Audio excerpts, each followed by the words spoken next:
عورت نے مرد کی خوبصورتی کا اچار نہیں ڈالنا ہوتا، نہ ہی وہ مرد کی خوبصورتی پر مر مٹتی ہے۔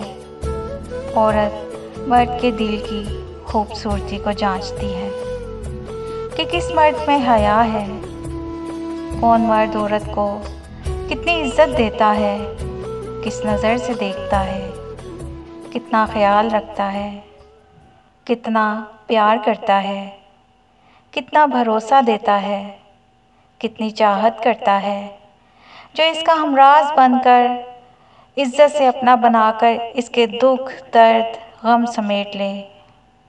منفی سوچ رکھنے والے مرد حضرات دراصل خود سے دشمنی کر رہے ہوتے ہیں، اپنی زندگی اور آخرت خراب کر رہے ہوتے ہیں۔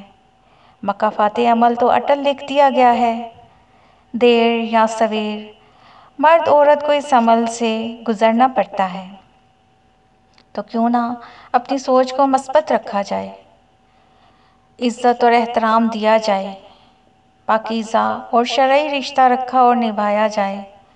عورت بس یہی چاہتی ہے، اس کی یہی خواہش ہوتی ہے کہ کوئی مضبوط دل والا مرد اسے سمیٹ لے، اس کا محافظ بن جائے۔ بس اسی بات کا فائدہ اٹھا کر کچھ مرد عورتوں کے سچے جذبات سے کھیلتے ہیں۔ یہ تو مجھ پر مر مٹی ہے، مگر بھول ہے ان مردوں کی، کیونکہ وہ عورت کی وفا کے بدلے میں منفی سوچ رکھ کر اپنے لیے خدا کے ہاں اپنے نامہ اعمال خراب کر رہے ہوتے ہیں۔